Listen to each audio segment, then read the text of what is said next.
Let's go. You're going to have to copyright that because, boy, it is. Man, you missed the clippable. Man, I tell you. Man, how you doing today? Man. Good day to you, sir. How you feeling? I'm tired. It's been a long day. I think I was falling asleep while I was working, thinking about doing the show. I'm like, man, I got a show tonight. Like, it's been, man, it's crazy, man. But it was raining. I don't like rain. Okay, so it's a beautiful thing when it rains. Is that my dog? Yeah, Grizz up in the building. I don't like rain. It was raining, windy, and just, like that mucky type of feeling. D, what up? You know what I'm saying? Time in the building. So it's just that mucky type of feeling I had today, man. I was just drawn but other than that, it was good, man. It was good. How was it on the East Coast? It was nice and dry. It was cool. It was like a nice 60, sunny, not cold. It was just nice and just relaxed outside. You could just chill outside.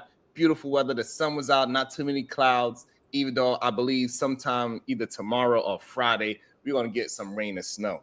But it's good because we haven't had no rain for a good 2 years over here. So that's good. Because we had a forest fire in Manhattan. That's crazy. Literally y'all always usually in your elevators, y'all be peeing in the elevators and stuff like that. So I don't really expect y'all elevators not to smell a certain way. You know what I'm saying? I think when I go to New York, I'll be like, hi.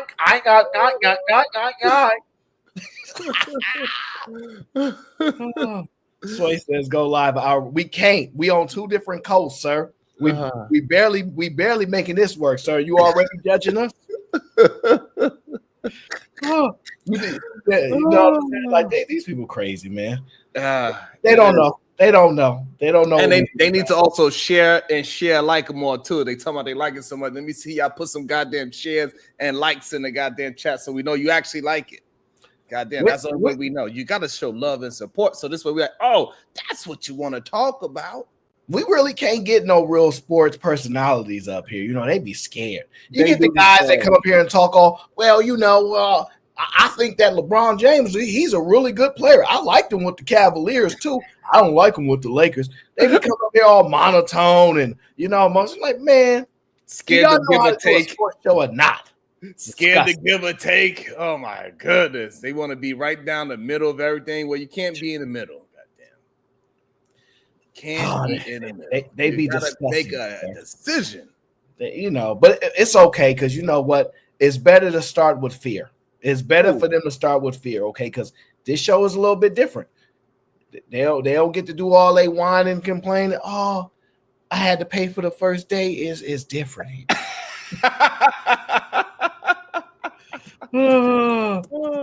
Speaking of, we got our first contestant is ready to start talking a talk.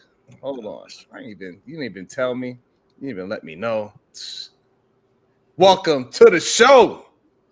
Into the hot seat. Sway producing. Oh, Lord. Put names on it, Aaron. Who you talking about? Put names on it. Oh, man. No, I love the people too much, man. I like different personalities to show up, man. I don't mind them not knowing nothing. It's still entertaining for me. That's fair. Aaron does pseudo sports knowing something. He just translate his argument skills, his debate skills over to this. Hey, but listen this way. I'm 3-0. Oh my gosh. With the best takes on the show so far. 3-0. Best take Bracy and Aaron 0-3. So he's had not made a good take yet. That has fruition into wins and losses. Actually, it's only losses. That's why he's Aaron 0-3. This guy, man. This guy. I'm great. I'm awesome. I don't know why people be trying to hate Sway. This guy. What I just said about Aaron and him being pseudo smart in sports, that's hard to believe that Sharon is 3-0. Hey, it is what it is, but it happens. You'd be out of your mind if you think he's 3-0. Like you know what happened with people? It's like when somebody go to the final 6 times, out of a 15-year career and be like, they ain't never lost. No, you lost 15 minus 6. You lost all those other times, sir. Like, people don't know how to do math. So he had three good takes 1 week. The previous day, his takes was horrifying. I told him that Brick Clay Thompson was good, shipped out of town. I told him that Steph Curry was going to drop 30 on them boys, run them out the city. Most of my takes are always right. You have to give Sharon some right ones, or we won't have a show. It'll just be the AO show. And we don't, you know what I'm saying? Like, they ain't going to work. So now I understand. The San Francisco Warriors take you were wrong on, though. I don't know. So what I understand now, I'm like Michael Jordan of this thing. So yeah, I had a, I didn't make it to the playoffs and the championship in the first couple of years, but after that, I three-peated. So yes, I am the Michael Jordan of this damn thing. I agree. This is embarrassing. You know what I love about sports? See, I've been around long enough that my attention span is much stronger and it lasts longer than a lot of these people now. See, you only think about the last show that you had that you did well. But do you know sports takes are shifty on purpose? They change the climate of how you make sports takes so that you have something to talk about every single day. Otherwise, these sports shows would go bland. Because technically, at the season really don't start till somebody get eliminated from the playoffs, somebody clinch the playoffs and all those things. Everything else is subjective up to that point. So that's what they did really, really well to give people a job. So I'm not mad at them. They basically made us a YouTube job. So I'm going to run with the baton with it, but I'm going to be honest and go 25 years ago, the way they do sports take media is vastly different. Every week, 1 week we say, oh, the Baltimore Ravens are not going to the Super Bowl. They just lost to the Ravens. And then they win 2 straight games. Like, you know what? They're back in Super Bowl contenders. If you know. Hey, the beauty of it is that the Cowboys out. Even DJ Vapors, he agrees. He says Sharon's saying he's like MJ is straight facts. Beautiful. No. That's what he said. He said Sharon's saying that he's MJ is facts. Oh man. Hey, you know what? Hey, we're gonna put a new option in there, right? So we're gonna give people the option to mute the host. Send me $5 to mute Sharon. That's all I need. Mute him for that segment. All right. So we're gonna keep him out of it. He gotta be quiet and just listen. So that way, as a matter of fact, all you have to do, just send me $5, just to skip his little verbiage. Be like, we're skipping Sharon's take. We don't want to hear it on this one. We're gonna skip it. That's how we're gonna do for the host. The hot seat, they can get booted. But see, the host, we gonna have a mute button for y'all because these bad takes is gonna scare everybody away. Okay. Now, Sway producing is early in the show. So we're gonna get to the show today. All right. I don't know if you guys were watching, but I actually ended up watching the Lakers game because we was live right before the Lakers game started, and we kind of bled into the halftime. So I caught most of the second half, and I went back and watched most of the things in the first half. But I was able to watch the rest of it live.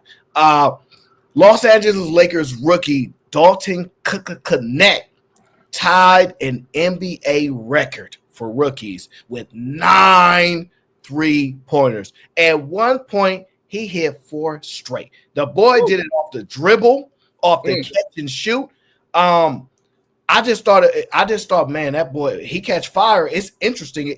I don't want to sound crazy, but the way he caught fire reminded me of Klay Thompson. I know I'm just saying, in that moment, if you watch the game live, in that moment, it looked like he was hot as Klay Thompson get. Just saying. You were getting Klay, not Kyle Korver. Oh, I think that is a better comparison. Like, to go all the way to a splash, brother, off of one game is very AO-ish of him. You know, he likes to jump the gun a little bit, so it's kind of understandable. So, I get it. So he want to give him a Hall of Fame. No, we can't put him on. We could put him Kyle Korver. He got hot for one game. It was absolutely amazing to see somebody that young catch fire like that and build that confidence through the game. Shout out to people that's great leaders. Most likely, JJ LeBron really put that thought in him to have the confidence to go ahead and shoot that goddamn much too. Mm-hmm. That's a beauty that nobody really want to talk about, for him to have the green light and believe in that green light. Because a lot of times these young players, they could play, they could score, they could shoot and all those things, but they don't have the confidence to actually take the shot and believe they can make it. You know, just like how they could miss a couple, like how maybe I missed a couple, like Aaron O was saying. But as I forget it, I got a quick memory of remembering, the greatness. Oh, You think that reflects on coaching, though, Sharon? absolutely, that reflects on coaching and give a young player the so he won't have the scarcity of messing up. He's going to get benched right away. But we'll speak about that later. So that's the problem that I see that happens with a lot of NBA or just players in general in all sports. So he got that green light. He was confident. And then once it started going in, he kept on shooting. That's beautiful. Unlike my New York Knicks when John Starks was there. It's funny that you want to try to walk all over my take. But see, in this game, I'm the old head, you the youngin. So let me school you a little something. See, I can mention what he did in that one game and compare it to Klay Thompson because he did something Klay Thompson never did. He did something he never did. As a rookie, Klay Thompson never made 9 3-pointers in a game, ever.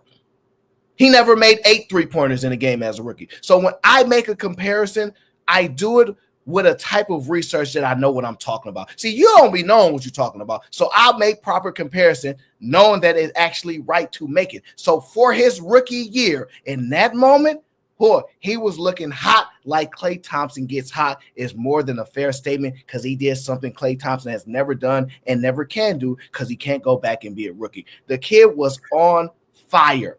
He plays with such a confidence and a swag that a lot of rookies just don't have. His game is really refined. I was extremely impressed by his courage all throughout the season. He's not afraid to take the shot.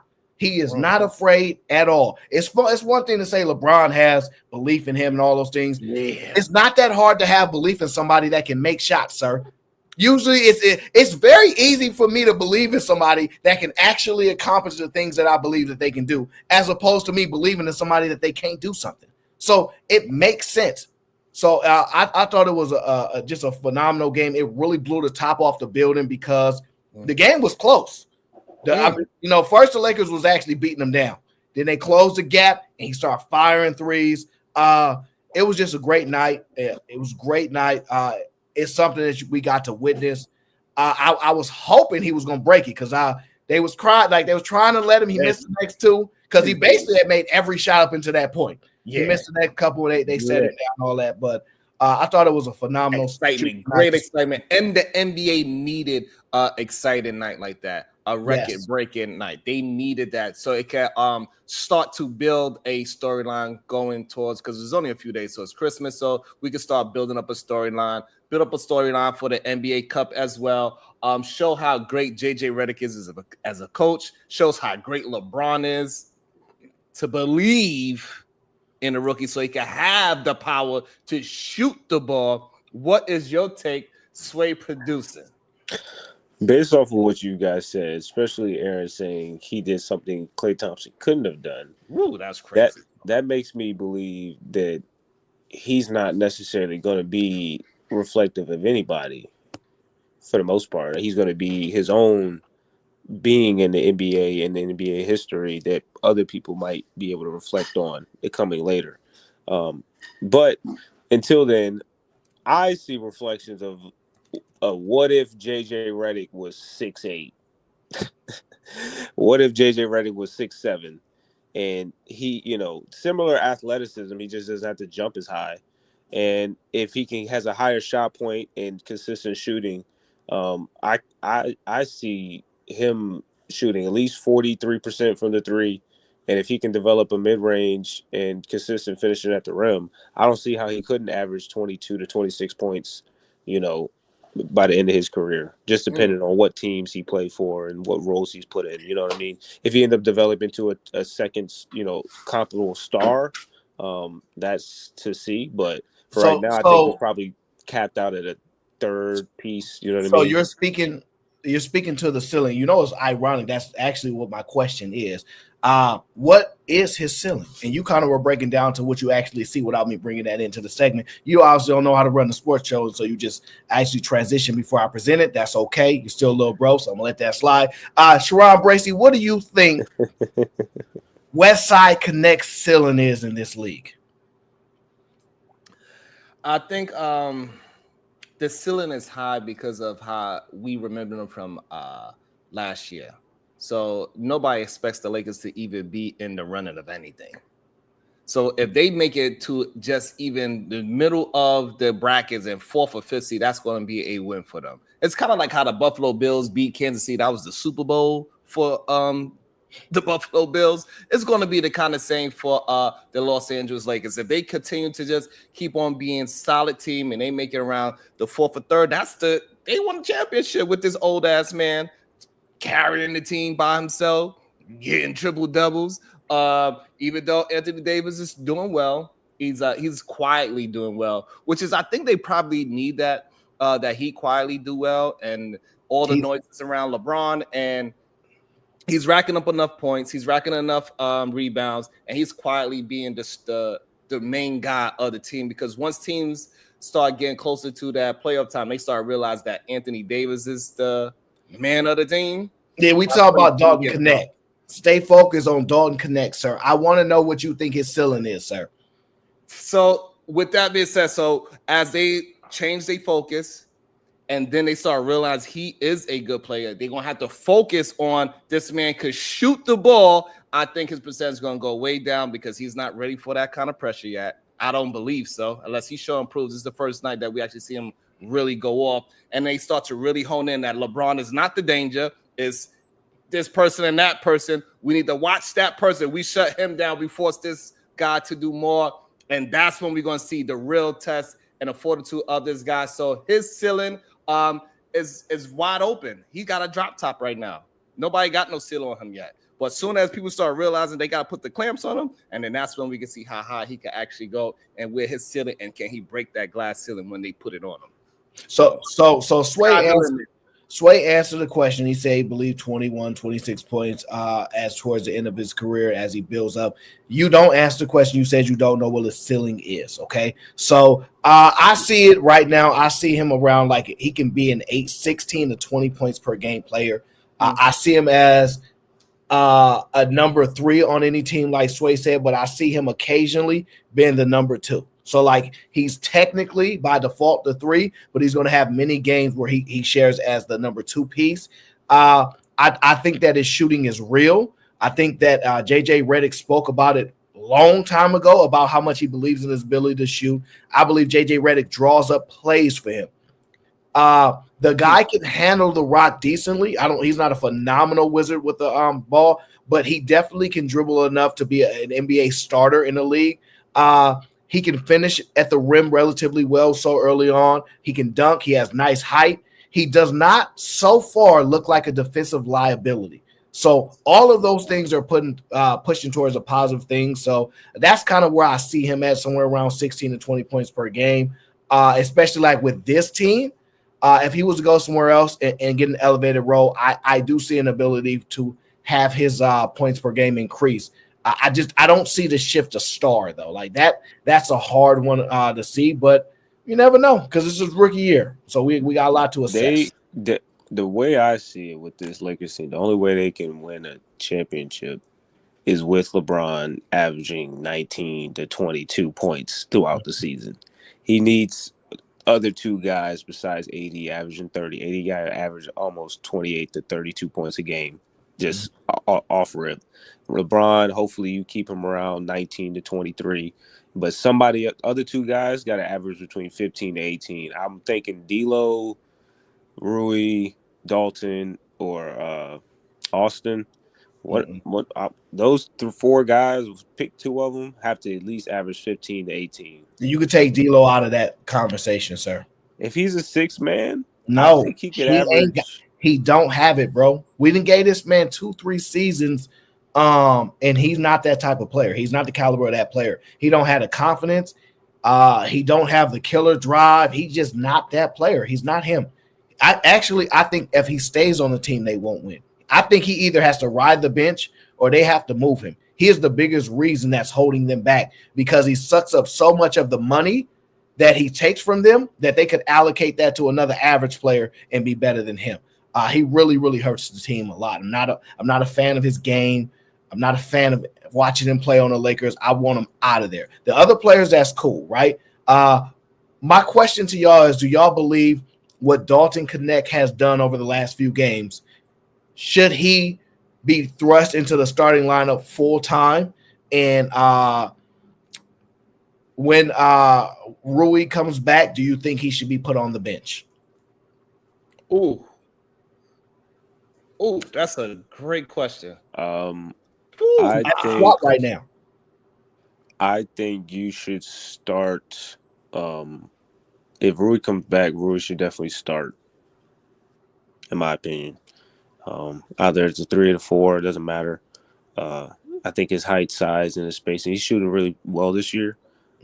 Dalton, he's who's coming in at the 2? Who are they starting at the guard positions right now? Dalton starting right now. Dalton starting at the because 2? Rui's out.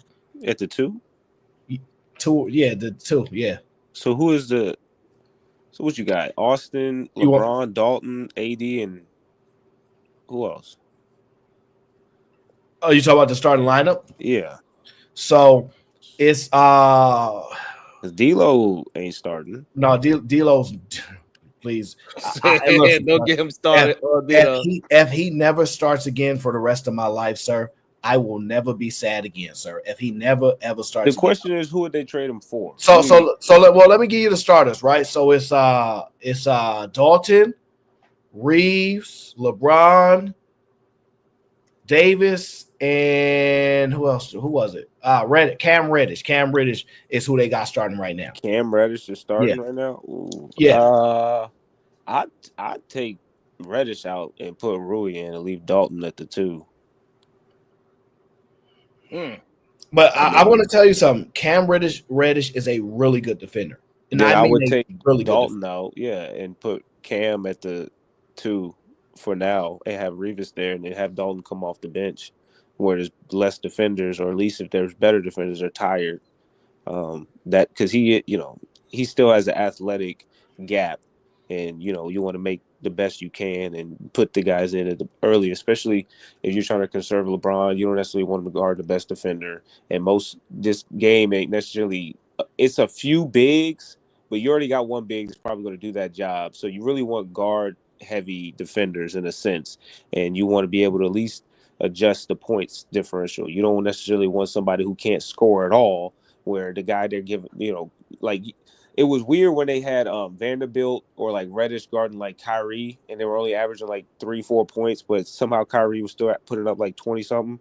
It's like there's no point of having you in the game if the point differential isn't going to make sense. They're still putting up 20 something points, so we need something to be able to match that. So you need more firepower. So if it's that situation, I'd say get them the fuck out of there and then put Dalton in. So it's like I told you, someone still has to average 16 to 18. I think Dalton can be one of them, and possibly Rui.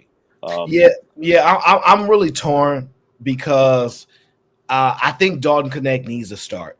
I think he's kind of proven because the Lakers have no consistent knockdown shooter from 3 but him.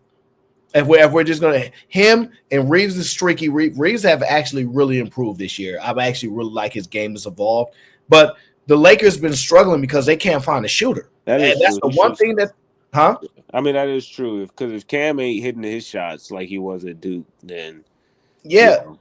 So I think it's important when AD's on the court. And shout out to my dog P. Rothstein. I see you, bro. So go ahead and read that, Sharon Bracey. P. Rothstein, 216 with the 10-bar. Aaron doing sports. Okay, little homie. That's what it says, right? Yeah, that's the big dog. Listen, I love my peoples, man. It don't mean nothing to me. It's always love. With that, Sharon's a New Yorker, so Ella. Good shot, y'all. Get them New Yorkers out of here. So I think that I think Dalton needs to start. I think he's kind of proven he's not really a liability so much on defense right now. I haven't seen it. So I think we need to start him. I think that Anthony Davis and LeBron, with him on that court, he's going to actually space it a lot better than we've been having it. Rui's been doing all right, but he's so inconsistent with the three. I like Rui driving. When Rui drives, he can dunk on you. He can finish. He's big and strong. I don't think Rui's a great defender as far as the wing style, but he can definitely, on a low block, he can guard bigger players. He can rebound all that. But I think the three-point shooting is very necessary, and as long as he's not a liability, we need to bump his minutes up. We need, like, if it's a video game, we need to put all his minutes up, and then we need to lower all of D'Lo's minutes to all the way to 1, where he get 1 minute a game, garbage minutes.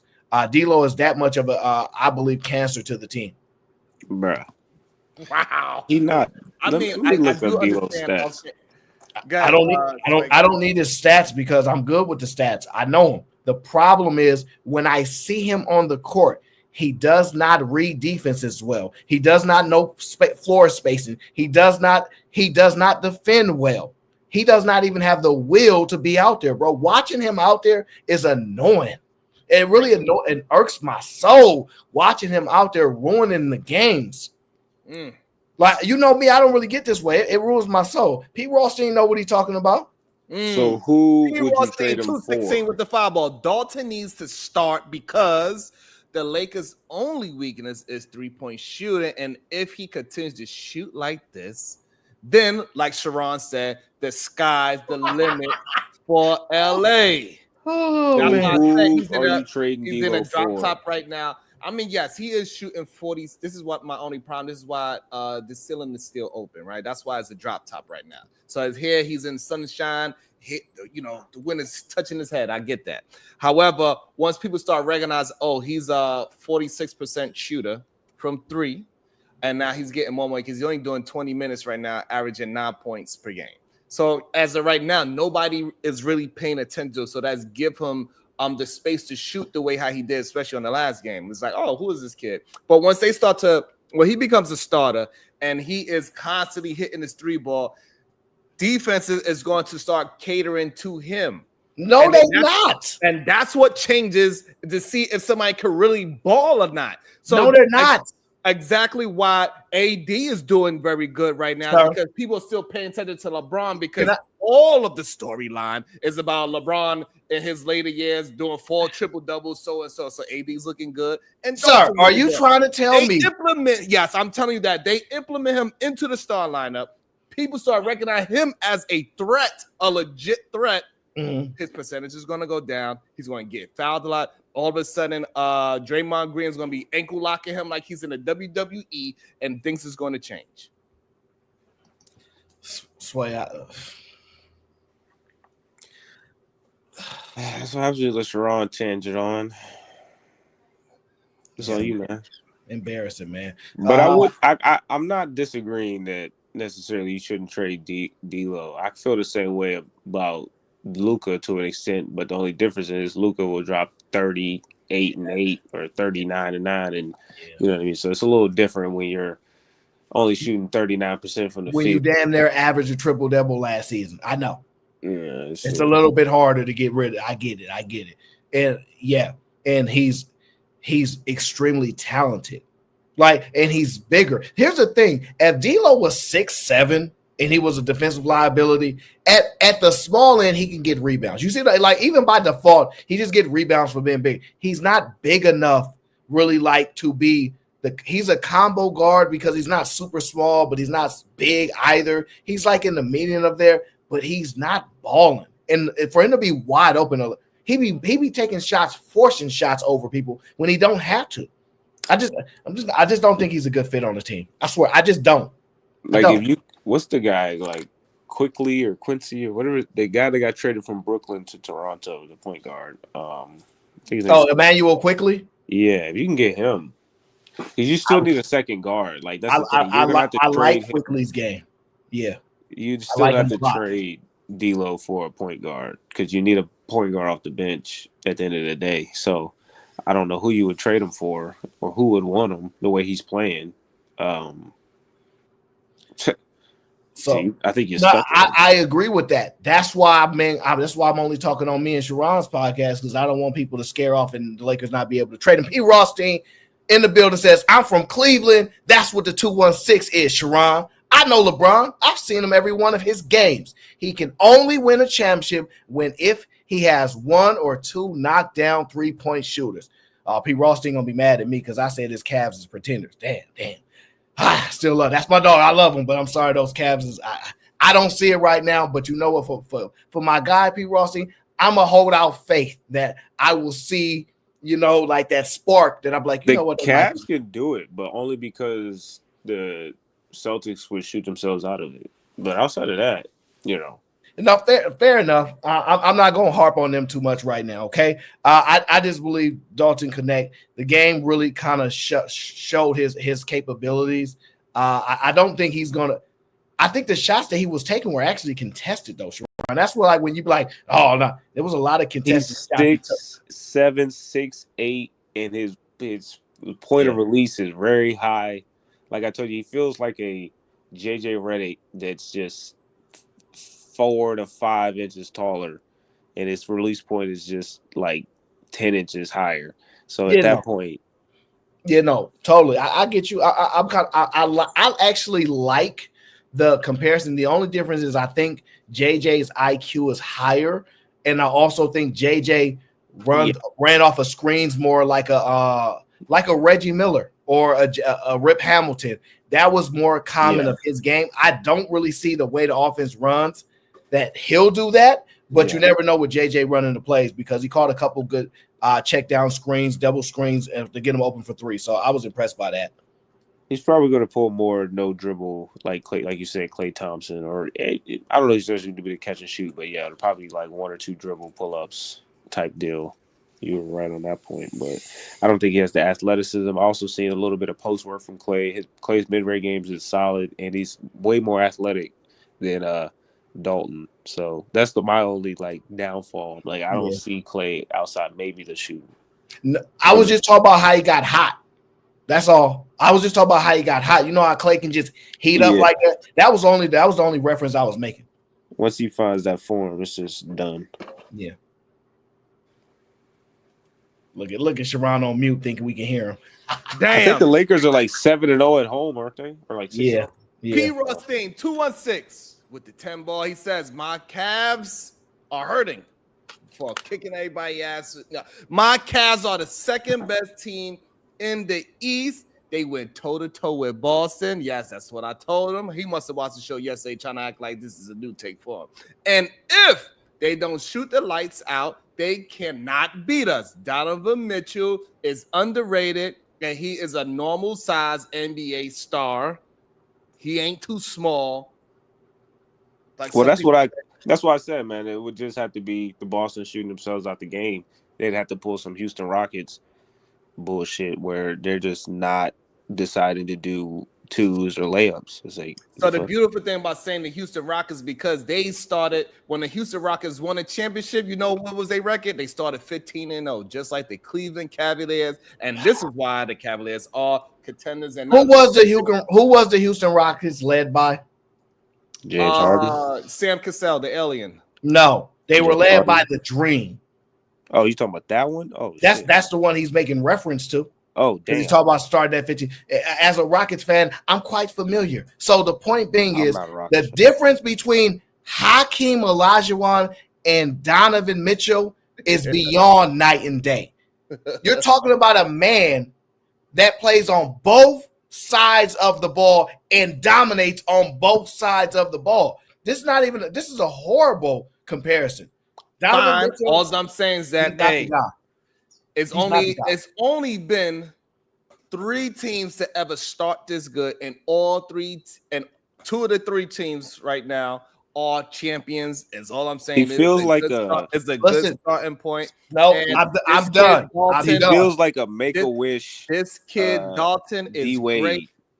This kid, that's what I told him. This kid Dalton, I think he's great and good. That's because nobody's paying him any attention because he's only scoring 9 points a game. However, he started being an official threat.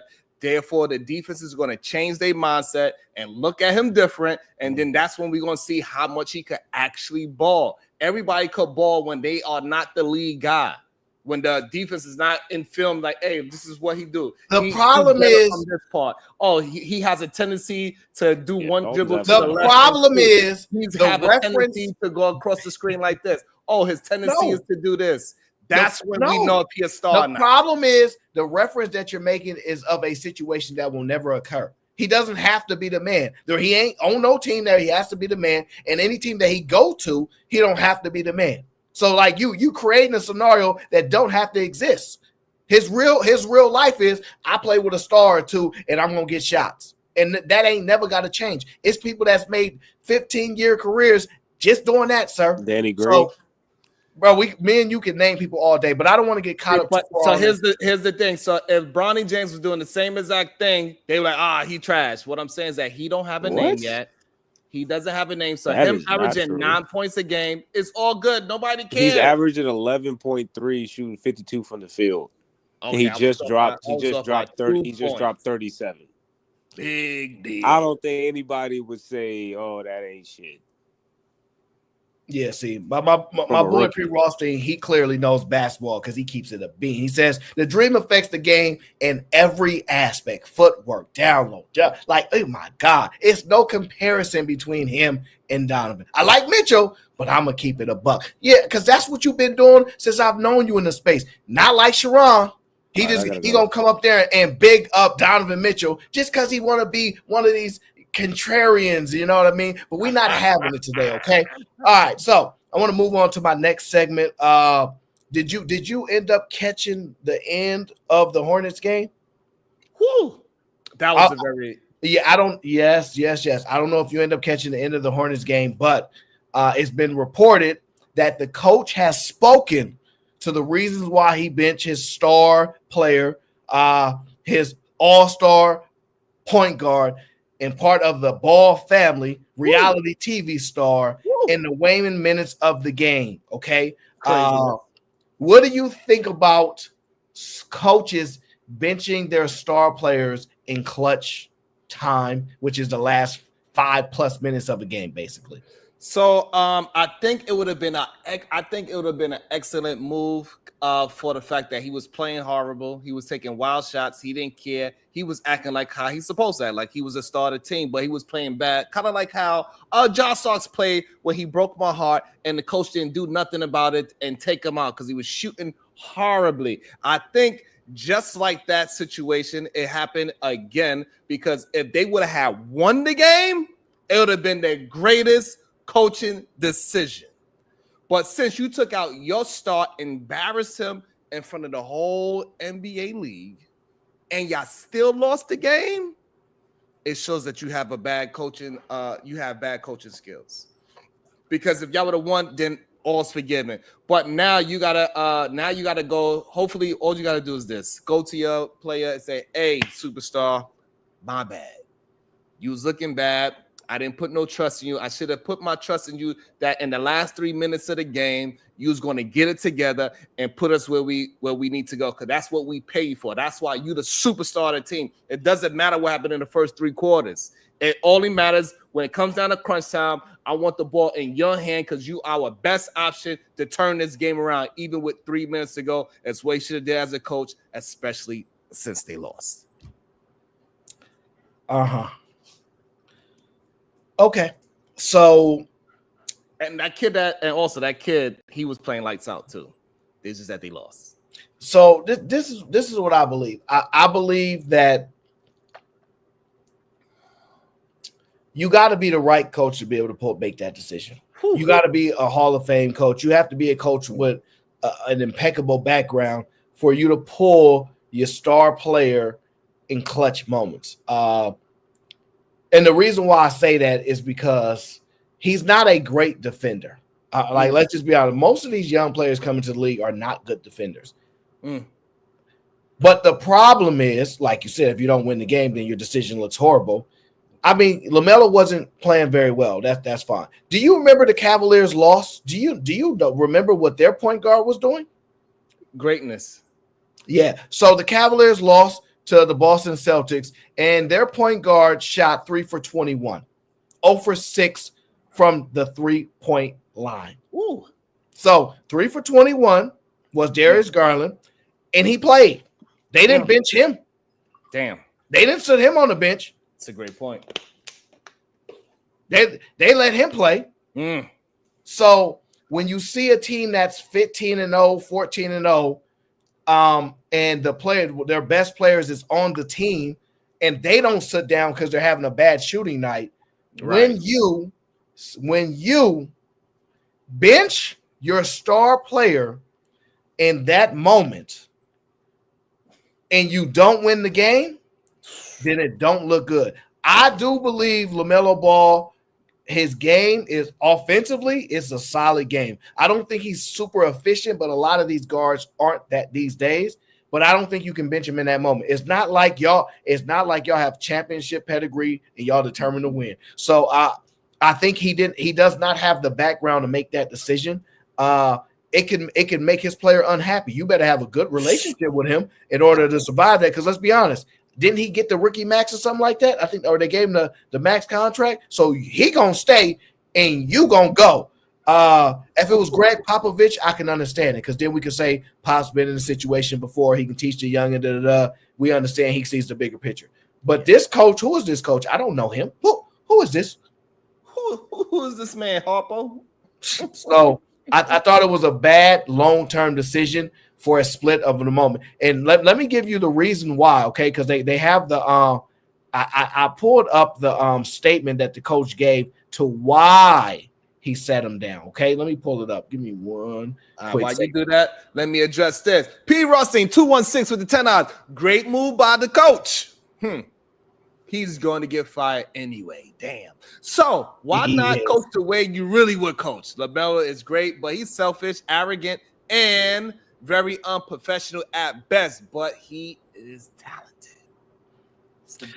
Yeah, Pete Rothstein's not wrong on that assessment. Like I said, I don't think it was a bad move. I think it was a bad move by that coach. I think who you are as a coach matters. I think it does. So I agree. He probably deserved to be benched because he's not a great defender, and he is a little selfish. He takes some wild shots. He hasn't really upped his game very much. He's already really smooth and stuff, but he hasn't got more efficient. I haven't seen any, push shots, or I haven't seen his game elevate because he's a little arrogant. So it could be that also he is at the practices. He know what his team is capable of, and he know what they're not capable of. Yeah, that's a good point. So he's like, you know what? I know what I have to do. So he's taking these crazy shots. It kind of remind me of, like, when I really think about it, kind of remind me when Kobe got 3 people on him, and they like, why you didn't pass me ball? Because you wasn't at practice, bro. I'd rather me take the shot because I know what I'm doing. We not doing that. He not on no Kobe level, sir. He not on no Kobe. He might got a shoe deal with Puma, but he ain't on no Kobe level. I'm just saying, like, the mental thought of it, like, I know. Yeah, I see you in practice, and I know y'all ain't got it, so I gotta do these circuit shots. I gotta do a lot. I gotta do a lot of shooting. I gotta do a lot of erratic plays because I know it's better me taking this erratic play to give it to you because you ain't shit. You trash, bro. Let me get with the statement. Yeah. Let me tell you why I strongly disagree with. This is a statement that was given, and I quote from the coach himself. This is what he said. Melo has been phenomenal for us, and he's done so many good things. He's creating offensively and guarding. And I just thought that Tre had a little better of a hand tonight and was helping us a little bit more on both ends of the court, Lee said. But that's not to say that we weren't getting anything from Melo early in the game. I just thought he did a really good job of setting the table and doing some good things too. He emphasized that his decision wasn't an indictment on Ball's overall play, but rather a strategic adjustment. So this is why I have a problem with it. If it was Greg Popovich, he would have said he was playing horrible, so I set him down. Greg Popovich going to keep it a bean. He wasn't playing really well, so I went with the hot hand. This guy talking around it. You see what I'm saying? Like, that's why, like, if you're going to do it, stand on it. Like Pete Rothstein stand, you got to stand on it. You know you about to get fired. So Hey, look, P. Rossi ain't good. He said he know he about to get fired. And this solidified it. I think the biggest problem is that he lost the game, to be honest, because this conversation would be completely different if he had won the game. Would have been one of the best coaching decisions he made this year. Hey, it took a lot of guts. Only a really great coach could make a decision to sit a star player and put your bench guy because he has the hot hand, and you go with the hot blah blah. Like, it'll be a whole different conversation, and you, sir, have not. I mean, you don't have the status to make that move, right? You took a gamble. Sadly, that it didn't work out for you. So now we here talking about that gamble was not a good gamble move. It was an educated guess. However, it didn't work out. And now you most likely going to lose your job, because if you was on the chopping block before, that meat cleaver's to your neck now. It is to his neck now for sure. Man, oh man.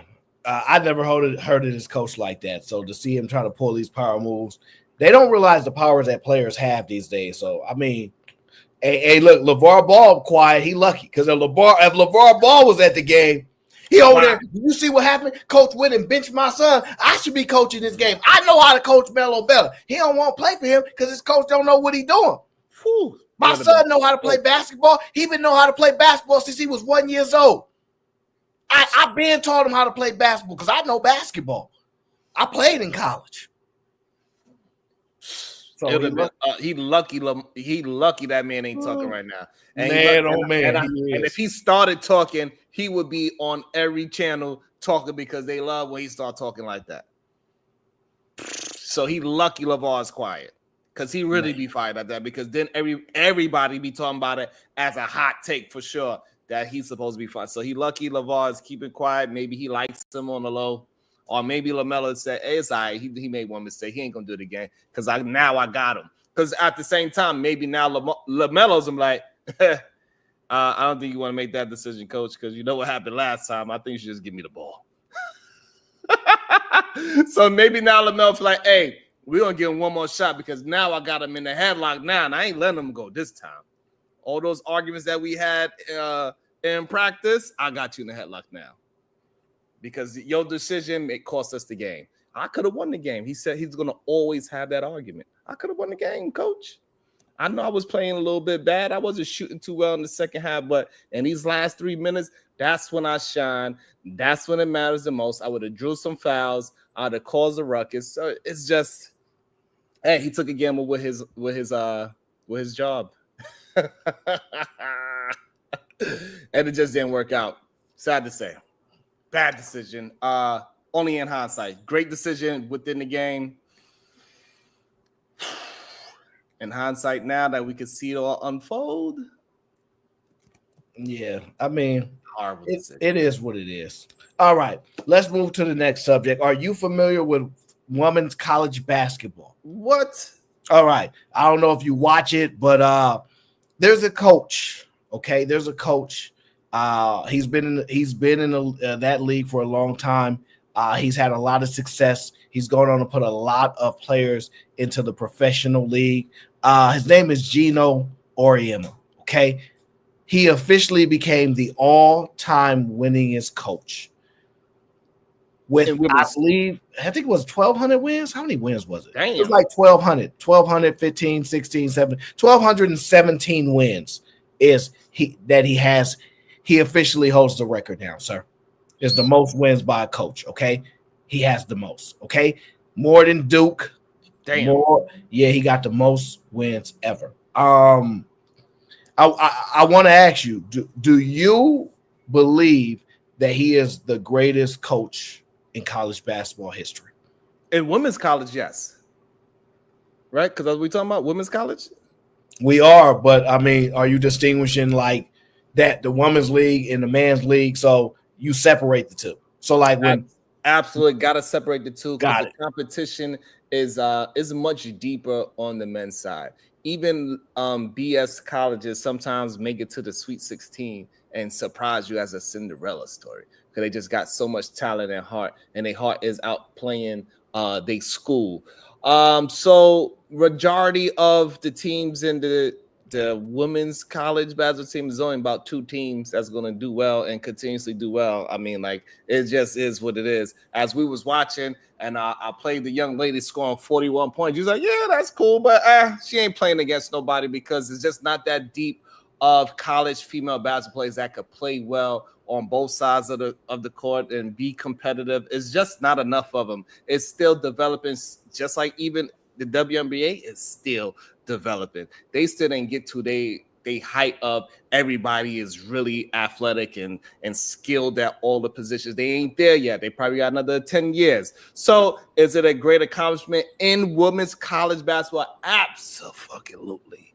Awesome. That shows that he has great leadership skills. But now he got to transition to something else, either the men's or maybe WNBA, and show that he has it on both levels. Because if you just keep it at the college, you cannot put him as in any conversation as a great coach.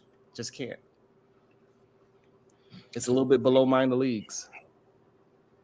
Well, we're talking just in college, though, because I mean, we talking in college. He hasn't. We're not really comparing the NBA level, obviously. Right. So that's what I'm saying. He's coaching on the minor leagues in college, and so that's why we cannot even put him in the coaching conversation. So you believe the women's game is beneath the men's game?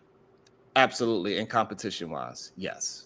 So he is coaching the minor leagues. So nobody cares about the whatever the LA team that Brownie's playing on. It doesn't matter if that coach, whoever's coaching that team, he went undefeated for the past 10 seasons. Nobody really cares. Okay.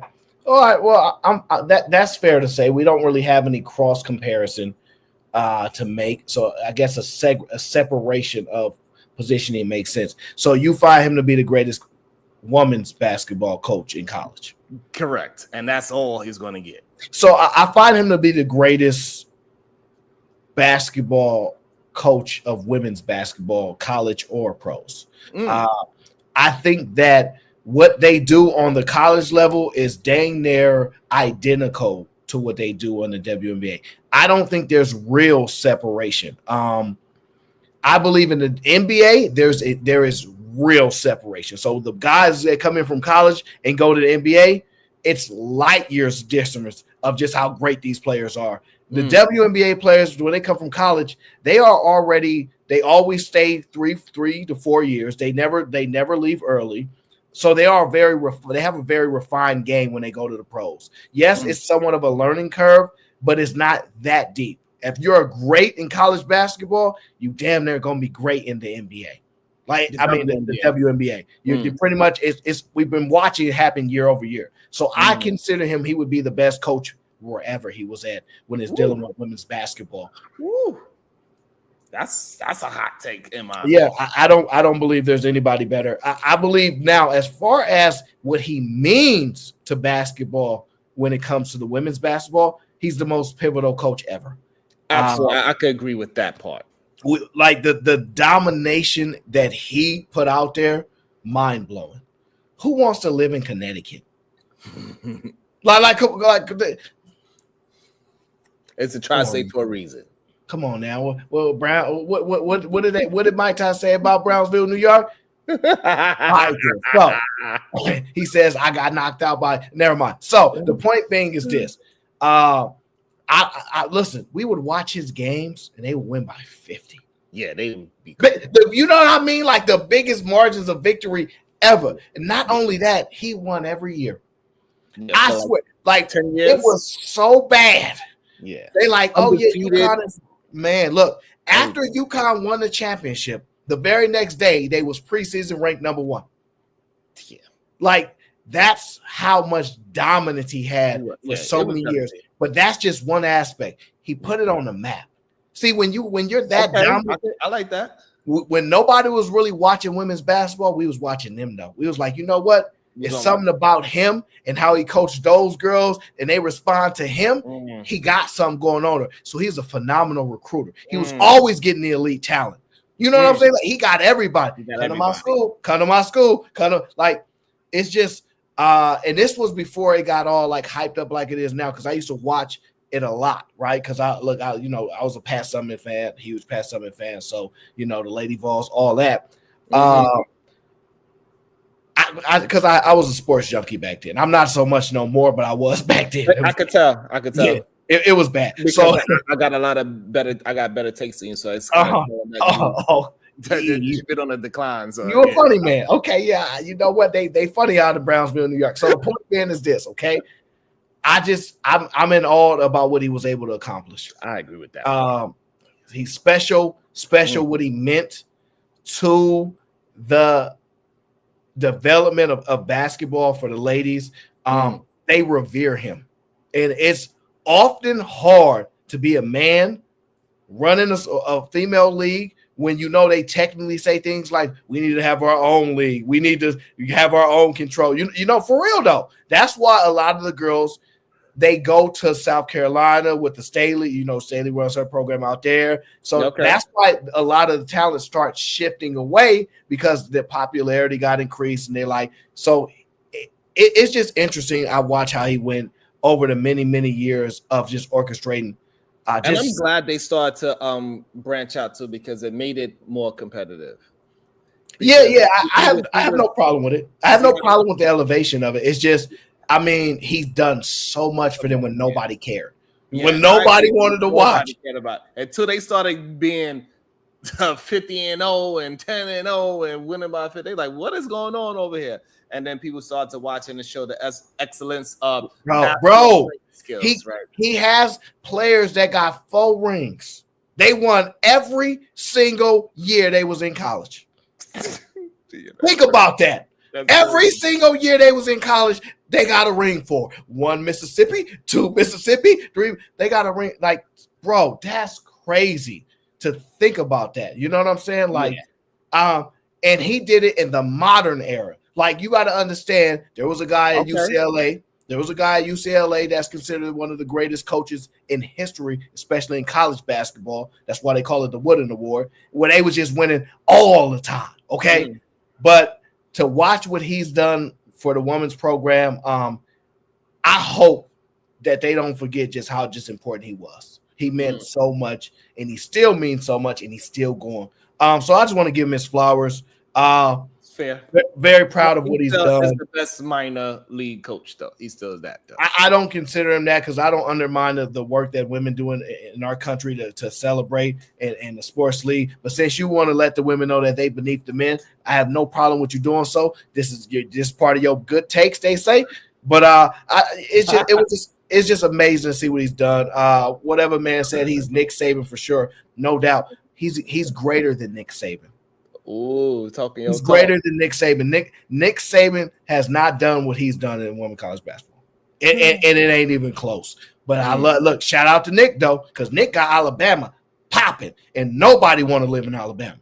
So you know what I mean. But we're not going to undermine Geno like that. It's shout out to Nick, but Nick quit. You know why Nick quit? Because he had to work for his job. Oh, you telling me I got to recruit these kids and we're gonna give them money? Dang, okay, yeah. So it's different. So. It is what it is. It's just really great to see all the hard work that he's done. They had a stat that they was talking about. They said if a new coach came into the league, right, and that new coach was a good coach, and they won 20 games a year, you can look up how many games they play in the season, and they won 20 a year, it would take them 60 years to catch him.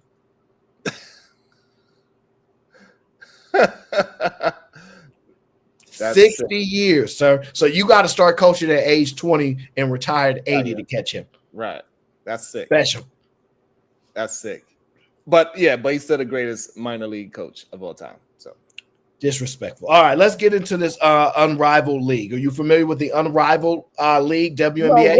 What is this you talking about? This Unrivaled league?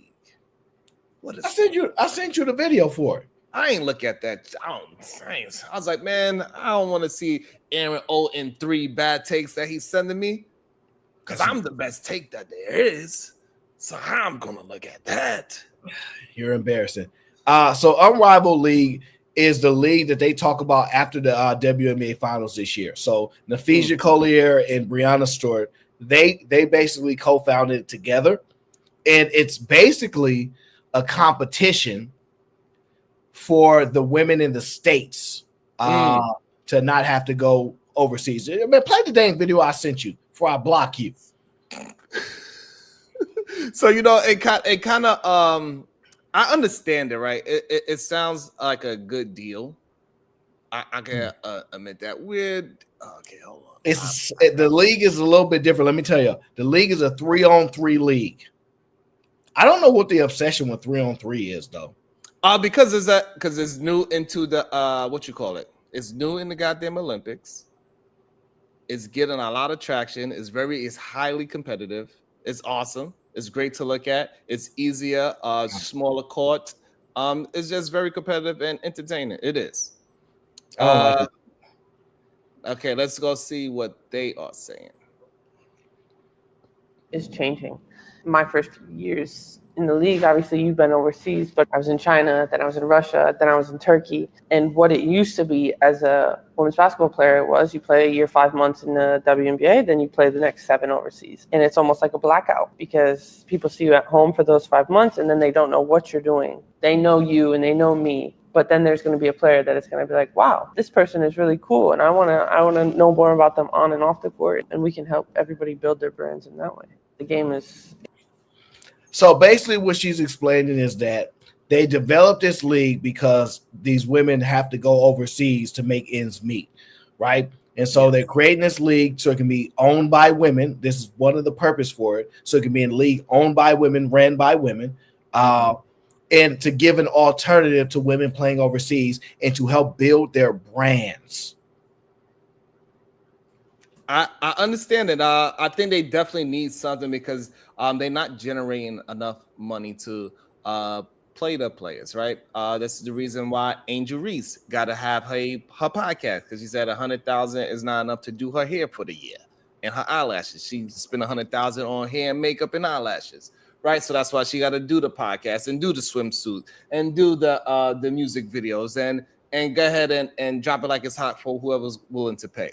Right, so so if they create something where they can make some money while they not going overseas to make money because this is killing their brand over here because people are not seeing them for a good 7 months. So it's like they disappear and it's forgotten. So the WNBA is forgotten, unlike the NBA. Throughout the season, when the season's over, you still got things that you could do to put highlight over you because nobody is going to be pushing the Russia League over here in America. It just ain't going to happen. They don't care if you score 30 points a game over in Russia. They don't care over here. So if you out there putting fans in the seat, creating excitement in this new 3-on-3 league that's happening during, I'm assuming when the NBA is playing, they could figure out a way where they can have their little 3-on-3 before the NBA game start or something of that nature. So it could be like you have a pregame before the game type situation.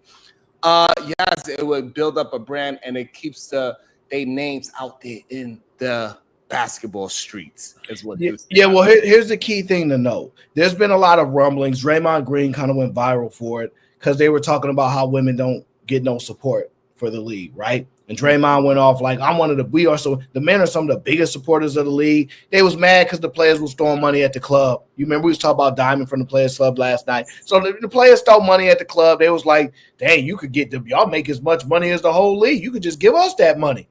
Like, ask the people for their money. They don't go to Bill Gates and ask him for money. So the point being is that they're always complaining about not getting enough support, and they usually make it seem like the men don't support. That's usually what the common argument is, and I have a huge bone to pick with that and huge disagreement. Now, here's the breaking news. The fact that you use bone. John Jones Bones. Okay, so here's the breaking news, right? For the development of that league, the league that is owned by Napheesa and owned by Stewart, right? To develop people's brands and all that, and it's woman-owned. That was the purpose of it, right? To empower women. Caitlin Clark will not be participating in that league. She has declined. She will not be using her brand power, her star power to elevate that brand at all. She is not going to do it, sir. What are your thoughts about such a big megastar in their league? To me, the biggest star in their league, turning down an opportunity to help build a brand that those ladies are supposedly building to help increase the brand for women so they don't have to play overseas? What are your thoughts? Woo. I think that's what happens when you're comfortable with your money. So she feel like she's making enough money with her sneaker deals and all the other things that's happening. So she does not need to help these ladies build a second brand outside of the WNBA. And I'm pretty sure somebody made a phone call and said, hey, you do this, you're going to lose this.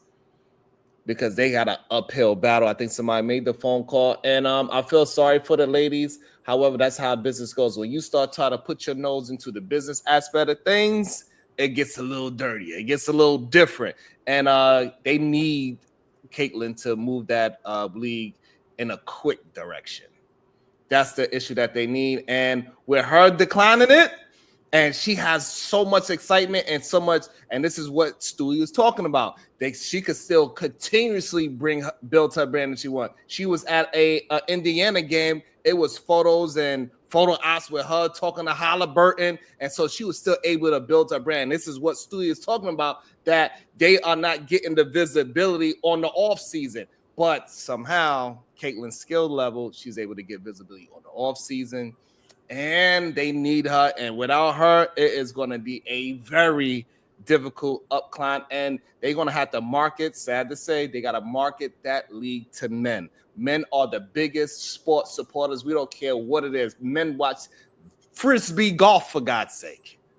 They watch people play hacky sack, for God's sakes. I mean, sometimes on ESPN, if you watch late at night, they have some of the silliest. They got darts on that goddamn thing, for God's sakes. So they got to figure out how to make it more exciting for men to watch, because they are the biggest supporters. If they lower the rim or something of that nature, they got to make it innovative and make it interesting for men to watch, not for ladies to watch.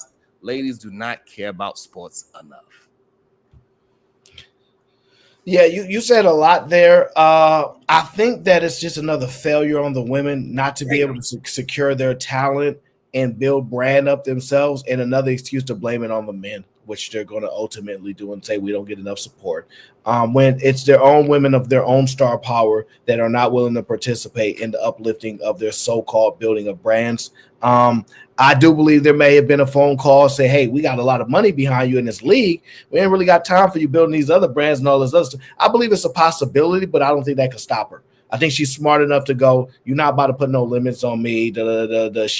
I think she's smart. She's a very smart woman, and she knows the power that she yields. But it's a possibility that call was made. But regardless, you'd have to sacrifice that money to build your own. That's how business works. You know that. To build, you got to sacrifice certain things. I think marketing the league to men is a smart idea, but it's hard for me to look at it as a long-term good plan, because I don't see the league changing unless they're going to start dunking or doing things that appeal to men, like marketing. Like you just said, you said he was minor league best coach all time. Well, that sport at best is minor leagues, and let's be honest, we have minor leagues in baseball, and nobody watches those games. So, like, unless there's an elevation of the competition there and the excitement of the game, which I don't see it because they're very prideful. I don't know if marketing to men is enough. I think they need to come to a realization that either you guys need to convert women into lovers of sports, or you need to adjust your game, lower the rims, and all those type of things. It is what it is. Not my decision to make, but I just think something crazy like that has to occur. I think lowering the rim is the biggest equalizer for ladies, because any other rhetoric is going to be like your shorts need to be shorter. You need to be wearing lace front bras. We need to see a titty pop out. Like, so you might as well, so you don't want to go into that part of the argument, right? And have it a sexist argument. You should just have it as a straight athletic and marketing on what you are selling, because they got to look at, they are selling the sport. What makes the sport most exciting? One of the most exciting things is that it is it's the best improv you could watch, and especially when somebody just do a move. And so, for example, when he caught the steal, the ball fell on the floor, he dove, he took it, he threw it behind his back like this, and Kyrie caught it, looked back, and he threw it up, and Kevin Durant came, boom. It was so improv and beautiful, and it happened in one shot. You cannot plan for it. That's what makes it fucking exciting. It ain't just that you could do your X and O's and make a jump shot. That's cool, but we could do that at the local park in New York. All the goddamn 5'10" guys, they could do that better than y'all. So that means we could have a 5'10" league, right? Because we'll probably have a better show than y'all because we can still cross over and make beautiful layups. And still, we do have 5'10" people that could go through the leg and dunk. You know, it's funny you say it because I was thinking if they lower the rims there, then they might start recording lower rims in other places with people that's 5'6", that's men that's doing that, and make it a competitive thing because they always find a way to turn. So that's really interesting. It's really interesting. Believe it or not, they have a league like that in New York. It's called the under 6'3" league. You got to be 6'3" and shorter, and the rims is 9 feet. And they are dunking on people looking like LeBron James. They doing all this and that. They throw it, they do it. That homeboy car.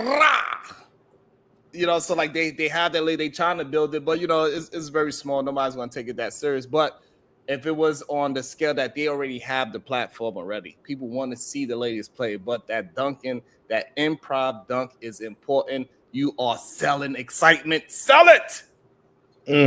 At least 9.5. Shit. Yeah, they need to figure that out. I want you to pull up the video with Angel Reese and the social media star that was speaking about her. Because I think it's interesting of the comments that was said, and I want to break it down a bit. Do you have that video in play? Yes, I do. Let me cue it up right now. Let's put it in. Yeah, cue it up. So guys, Angel Reese is a WNBA player. I don't know if she's a star in the WNBA. She might be a social media star at this moment.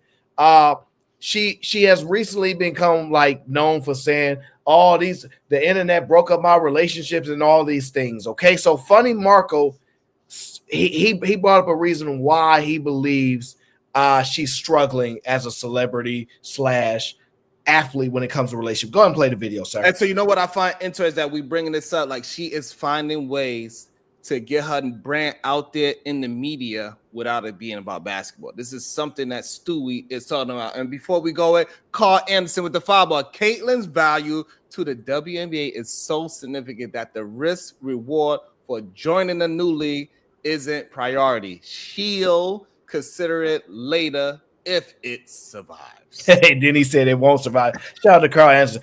I agree with that. That's her priority, but I also think she's making business moves too because she's smart and she's like, I don't know how long WNBA might be around or hang on to all these things. She's like, I'm about to get this money. So, it's still business at the end of the day. And we're going to talk about her a little bit in this segment too, okay? Let's get to Angel Reese, the Angel. You want love, but it's just the fact that it's hard for you to understand and it's because you're tall as fuck. You just don't know how to you don't know how to be. You don't know how to be submissive. Okay. So if we can actually try to get you somebody that you that you can physically, I will allow to be submissive, or allow me to be submissive. That's what you're saying? Yeah. What does submissive mean again? Just being able to I'm guessing guessing. You went to college. Guard down, being soft, like a soft girl. Mm-hmm. And you don't think you don't think that's me though? No, that's not you. Wow. You the type you wouldn't cuddle either. You don't like cuddling and shit. You want to do back to back. Wait, I'm a lover girl. I'm definitely cuddling. No. But I'm saying just the fact that you booty to booty type of person. Wow. You turn around and you want love, but it's just the fact that sir. So the Funny Marco, get him off my screen. The Funny Marco said that she's not submissive enough. It's part of the reasons that she's scaring off men. Okay. What are your thoughts on that video by Funny Marco and Angel Reese, who was live on on his show? I do not think she doesn't look like she's aggressive to me. She look like she can be a sweetheart. The way how she was talking she was looking very feminine to me, in my opinion, just now speaking to him. Even after he said you are not submissive, she still was like, I don't understand. What do you mean by submissive?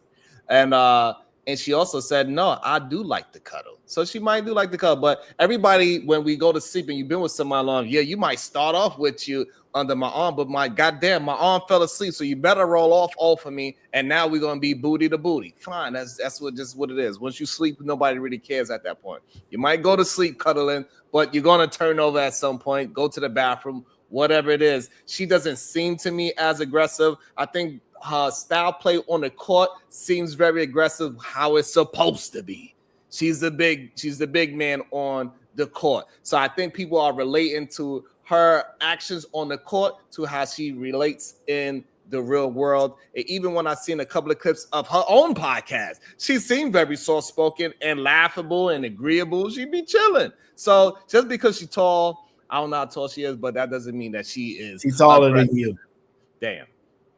Hey, listen, I don't mind. I like tall glasses of water. So. Yeah, so point being is this, sir. Sharon Bracey just proved that he would get finessed, okay? Because he's in there, she seems soft to me. Absolutely. The same one putting the middle fingers up, screaming all kind of empathies on the court and all those things. Soft, huh? Yeah, that's why, because that's how they're going to get you. They're going to fake soft life you. All right, so let me tell you what this says right here, okay? This is a legitimate reason why Angel Reese is not a baller. See, y'all thought that I was worried about her dating. I don't care. This is why she's not balling. This is why she's shooting 30% from the field goal, because she worried about dating guys. She going on Funny Marco's podcast they talking about relationships when she should be in the gym shooting. She should be in the gym. She should be studying film. She shouldn't be on social media at all. Sir, let me ask you this. Did she finish the season strong last year? Yes. No, she did not. So let me ask you another question, sir. Do you have any viral footage of Caitlin Clark? Yeah, she sitting at the side court with Halliburton. Got you. Do you have Caitlin Clark on? Do you have any Caitlin Clark on any podcast talking this stuff? Yeah. That's a no. Okay, let me ask you this: is Caitlin Clark talking about the social media broke up my relationship? Well, because she has a relationship. Oh no, it's because she don't make excuses. They can't break up her relationship. She been had a relationship. She ain't having a problem maintaining hers. Why? Because she be quiet. She's professional. She go to the court. She work on her game. She getting busy. She in the gym right now shooting. She in the gym right now shooting right now. I'm not gonna let trying to get better for next season. While Angel Reese is talking about, I want to be one of the greatest players ever to play, and then go on a podcast and be like, I love shopping. Oh, I want to talk about bills in the gala. She That's not right. really balling like that. Because this is the problem. No, this is the problem with people like you. You over here supporting this bad behavior. This is why they not stars like that. Because they not focused on becoming the very best. Remember on Pokemon? To catch them is my real class. To train, you got to be the very best. And that's the goddamn problem with Angel Reese. I want to see her in the gym. Where is the footage of her working on her game? She don't want nobody to see the footage. All she do is talk about guys that she ain't dating, breaking up relationship. The next guy she get got to be 6'7", 6'9", tall, all this type of stuff. Yes. When's she going to say, but I need to work on my jump shot? Oh, I need to become a better passer. When is she going to talk about developing her game? When she's in the league with her coaches, that's when she talk about. When she's outside, she's building her personality brand outside. She's a business What did Deion Sanders say about Travis Hunter? He don't smoke, he don't drink, he ball, he in the gym, he always work, he's studying film, and then he play video games on his downtime. I don't see him on no podcast running his mouth, talk about dating all the time like Angel Reese. What I seen at the last game that he played, you know what he did after he broke his own record? He went over to the sideline and kissed his girl around the goddamn mouth. So he ain't just playing no video games. He's playing with some tig old biddies. Yes, he is. And so just like Caitlin Clark, when she go home, she playing with two other basketball. Hey, you don't know what that Caitlin Clark is doing. She's a great She's playing with two other basketball. You watch your mouth now, you boy. You watch your mouth now. Isn't she married? I don't know. She does have a boyfriend. Look, I don't think she is. She signed that $20 million deal. She like, huh? No, man. Yeah. We gonna have to rethink this. Regardless, she got her man at home. So when she finishes playing with those balls, she gonna play with another. Hey. Okay, so she want to do the same thing. She want to have a professional life and a personal one. It just so happened that because of her hue and her height, people are look at her a little bit with a more whatever just. Okay. Now, speaking of this, since she's struggling from hooping and relationship, it's another lady that's got a new relationship going on. Are you familiar with an actress named Megan the Good? Yeah. So there's an actress named. Let me look this up. Megan the Good. Okay. Says here she's engaged to one Majors. First name Jonathan. That's Day. That's Day from he be on Fight Club every now and then. You know Day? Nah, Day? Day, yeah, that's Day. How you spell it? D-E-Y, Day. Oh, Day. He from New York. Oh, no, they are the New Yorkers, man. No. So Megan the Good is officially engaged to the Jonathan the Majors. Okay. I believe he's an actor too. I think he came to some level of media hype when he was running away from his ex-girlfriend as he felt he was scared, and there was a bunch of lawsuits that's going on. He got dropped by Disney. He lost a lot. He lost the bag. Playing around. And he messed up the story. But Megan Good in particular, she is engaged to him. What are your thoughts, sir? What is my thoughts? I think that he got caught cheating, or he was drinking, or he tried to get violent with her. And the only way to keep her, she said, hey, listen, you want some of this good? My last name ain't good for no reason. You better do something. You better do something to make me feel good.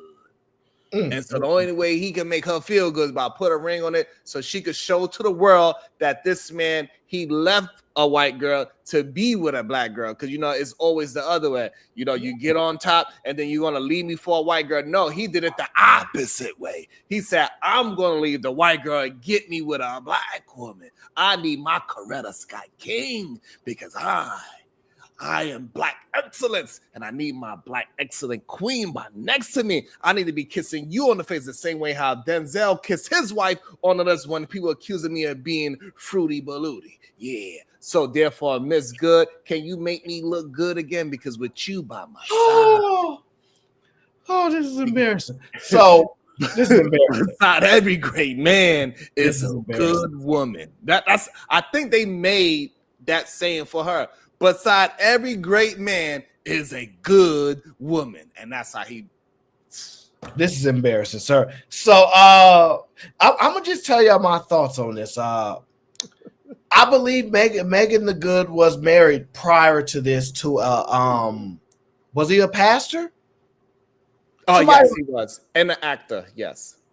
Right, Franklin, is that his name? Franklin. Yeah, Franklin. He did some questionable things in some TV shows, just like Denzel. Yeah, I'm not asking. No, sir, you don't. Boy, you love to talk about Denzel, lady, bro. I ain't playing with you today. Until I see the footage, I don't want to hear no more Denzel slander, sir. I will have somebody boot. I will make a special edition boot you off this show. So I think that this is actually not necessarily a good look. Wow. So because she was married to a God-fearing man. Right, a very much known man. He ain't known. I thought he was very known. He just known. Not really. Oh, okay. I could be wrong then because I've heard of his name before, and I'm not really up on socials like that. I think he was on Empire. I don't know. Doing freaky stuff with. I don't know. I don't watch Empire, sir. So I probably seen an episode or two in between. I don't know enough to speak on the characters and not like that, but. He is very much a religious man. Very much he's known for that. And she left that and broke that covenant, that bond. Yes. To go be with this guy. Because he's great. I don't have a problem with him. It just looks bad when women are saying, hey, we really do want guys like this, God-fearing men that serve the Lord, all these type of things. And when it comes time to do your duty and service, you like, well, he was kind of like, I need to wear clothes that's not so revealing, and he was controlling and all these type of things. The Lord is controlling, if you ask some people. So he was just following what he was supposed to follow, according to some people, okay? So it's weird to me to see her leave that to kind of move on to a man that's kind of like, a little all over the place with it. He was messing with that one girl, went locked up for that, went to trial for that, lost at trial, then left her, after saying she was his career Scott, all that good stuff, and then went with her, and now it's all publicized. I'm just saying, to me, for the ladies, it don't seem like a good look to say y'all want these type of men. When you get those type of men, those men keep getting left for something that's supposed to be for life, and y'all keep battling, fighting through. And as far as we know, you ain't got no scratches, you ain't got none of that on you, so you ain't really got no excuses to really leave like that. So I just think it's a little problematic. No, that's not what happened. So what happened was he was masking the Lord to act like he was a good God-fearing man. But wow, in reality, he was you go down this, brother? He was fighting demons. That's the reason why he tried and attempted to find the Lord in the first place. Because while he was getting her, she was not dressing like no damn hussy. She was not dressing like a hussy. The same way how she was dressing then is the way how she's dressing now. Like a grown woman is supposed to dress, with a nice cocktail. It ain't her fault that she got the goods. She was blessed by God with the goods that she has walking around with. It ain't her fault. So all she was doing was coming to church dressed as she is. It ain't her fault that she filled out dresses where other people cannot fill it out. And that man, he had some demons. He had alcohol demons. He had adult television watching. So you know this man very well then. And he could not. Wow. He could not let it go. So the reason what she did, she wanted him to save face because she did not want to end, because she know what kind of, that he would kind of, And so she did not want to ruin this man's life. So she said, hey, we split ways because he didn't like the way how I dressed. No, damn well that man was fighting demons. Brothers, y'all not safe over here when Sharon Brace is in town. He don't play. I can't believe this, man. I cannot believe this, man. Ladies, if y'all need a divorce attorney or judge, call Mr. Bracy. Okay, 1-800 the hot seat star of the show, Mr. Bracy. Please get him on retainer, because that man will sell anything. He will sell anything to y'all. Okay, I can't believe this, man. All right, Mr. Bracy. That's enough of pop news today. Okay, let me get to our last segment of the show. Let's see here. It turns out that the New York Football Jets, their management and ownership team is horrific, it seems. Okay, yeah. It's been widely reported that the owner of the New York Jets wanted to bench Aaron Rodgers after a couple games in the season early on. He wanted to bench him. I think that would have been a bad move if they would have done that. I don't think they would have got Devontae if they would have benched him. That's number one. I think Aaron Rodgers had his eyes on Devontae for a long time. He knew once he got over there, he was going to be able to bring him over. He knew what kind of contract his partner had.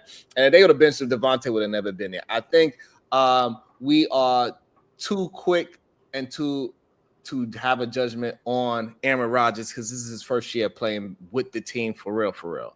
Practicing with them for real. Nobody comes in the first year playing with a team and just it be magic. It usually take at least a second year. Most teams take at least 2 years to get the real feel of the coaching and this and the chemistry, timing. It's a lot that he got to get. That's why he was probably so hell-bent on getting Devontae. He felt like that magic would just right away, but it's not even working with them right away. They still need more time to keep on building themselves, and they know each other, and they need time for it to really build with the Jets. So I understand the owner; he wants quick results, but it doesn't work that way. You gotta build that rapport. It doesn't happen overnight. It's sad that he had to get injured. We understand that. And so this is literally really his first year. So it would have been a bad decision to bench Aaron Rodgers. The owner is wrong to even bring that up. It is no quarterback under Aaron Rodgers that is going to do better than Aaron Rodgers right now. Absolutely not. I'm going to be honest. I'm not exactly sure how I feel about it. I think the owners are emotional as hell. So, like, the fact that he said it or something or wanted to happen is not very shocking to me. The owners be like, I'm paying you all this money. You can't get it. Like, because I don't think they're football aficionados. Like, I don't think they know football insanely well. You know, I don't think owners are necessarily always that good. You know what I mean? So there are a few owners that know their stuff. But I'm going to be honest with you. A lot of them don't. So this sound like an emotional type of thing. He was upset because he was told all these things. Hey, we're gonna get Aaron Rodgers in here. We're gonna come back to become a winning franchise again. And they've been so horrible for all of Sharon's life, basically. And he only has a few Vinny Testaverde and a few Mr. Martin's running back years of joy there, and that they thought Aaron Rodgers was going to bring back in the New York Jets. Okay, and that was a good one. We found that trying to get old people to come out of retirement, like Tyson, is not going to work when these young guns is running around the corner faster than lightning. Okay, I think it was a bad idea to publicize this. It actually makes management and ownership looks 10,000 times worse. I believe the firing of the front office is Aaron Rodgers saying, "Oh, y'all was disrespecting me. Somebody got to go." And since he couldn't fire the owner, who else was in that room talking smack about me? You get what I'm saying? Who else was in that room trying to get me up out of here? Because now I'm thinking, do you as Aaron Rodgers, would you even want to stay? Like after all these reports, after everything that's been said about you, the lack of belief in you, would you even want to stay on this team? You can go. There are a lot of who need help. Carolina Panthers. They would love to have Aaron Rodgers teach that young boy how to play. But yeah, Aaron Rodgers doesn't teach other quarterbacks how to take his job. So you ain't going to get. But you're missing the point. You could just watch, like you said. You told me last time you're gonna watch like he watched Brett Favre. You said that's how they learn. That was Bracy Talk. We're gonna get a segment called Bracy Talk real soon. So it's so just this is what I really. So after you brought that up, it brought a thought pattern in my mind. This is the easiest way for Mr. Woody to get Aaron up out of there. He probably understood that Aaron actually enjoyed being in New York. New York is a fun city for somebody like Aaron Rodgers. Okay. He's going to get a lot of love for even attempting to do anything good with the Jets. So he's going to get a lot of love. He probably loved it. He already bought a house out here, I believe, in Jersey somewhere. So he can't afford it, though. I mean, come on. He's Aaron freaking Rodgers. He probably could have bought the whole block if he wanted to. But him buying a house out here shows that he's like, hey, I really like this city and I like playing for your team. So the only way he could even stir up a doubt pattern in Aaron Rodgers' head is by bringing up this BS controversy about how he doesn't like Aaron Rodgers. So now Aaron Rodgers might be like, oh, really? Because he knows that he is, Aaron Rodgers is like that. He don't like people talking about him. And he's been the best I ever see him talking to media. Even though people are missing plays, he's still taking all the blame. Whether what's going on behind the scenes, I have never seen him so much say it's my fault as much as he did with this year. And so I think that was the way of the owner attempting to get Aaron Rodgers to have a little bit of, we could probably move him, but I know he really want to stay. I need to get under his skin so we could get ahead and get some people say, hey, I hear you trying to bench him.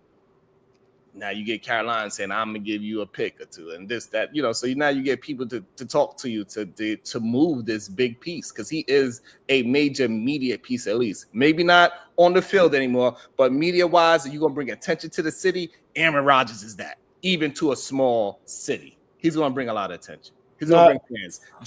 That's a fair point. Best take Bracy. Damn. No, I like that point. This is a way to possibly push him out the back door. And villainize them to the media and things like that. Because you got to set up the play. I agree to that. It's just I don't know what the Jets can do. They're just a horrible franchise. I'm sorry. They can't draft. They cannot draft a quarterback for their life. Like, honest to God, they cannot draft a quarterback if their life depended on it. Both parties, it's like they call with each other. Hey, let's get the worst candidates, Daniel Jones and Sam Darnold. Let's do that. And here's a problem. Sam Darnold is out there balling with Minnesota. Balling. He out there balling with Minnesota. Oh, well, maybe they'll trade Aaron Rodgers for Sam Darnold. But my point of it is maybe the Jets, outside of Joe Namath and Vinny Testaverde, they can't produce a quarterback. So maybe they're almost as bad as Chicago when it comes. Maybe as quarterbacks, you come to New York Giants to destroy your career. Because think about it. You might get a Mark Sanchez season, one season, and then you have the butt fumble, and you're never seen from again. I'm just saying, it could be that. It could be that. However, I think it is the coaching part. They didn't figure out who is the identity coaching wise of the Jets. We keep bringing in these defensive coaches into our stadium, which is great, but they need to be defensive coach. Rex Ryan was a great defensive coach. That's why we had one good year with Mr. Butt Fumble himself, which is insane. And so is with this Rob Saleh guy. Like, he was a great defense coach. He should have remained defensive coach. He's not ready to take full on the head coach. He's probably too nice or he's too polite. Like, even after he get fired, he's still calling. So how's anybody doing? Fuck that team. You should be like, fuck y'all. Y'all raggedy ass. You know, he should have been talking shit. Anybody want? Hey, listen, you want? I tell you who's hurt. He should have been talking his shit, but no, he's too nice, and that's probably why we need to get our coaching identity first. And I think once we get our coaching identity, and then now we could build up a quarterback and then build up praise around that. Find a decent talent. We dropped the ball with Sam Darnold for sure. I don't know what they seen in him, but they seen something. They tried, it didn't work.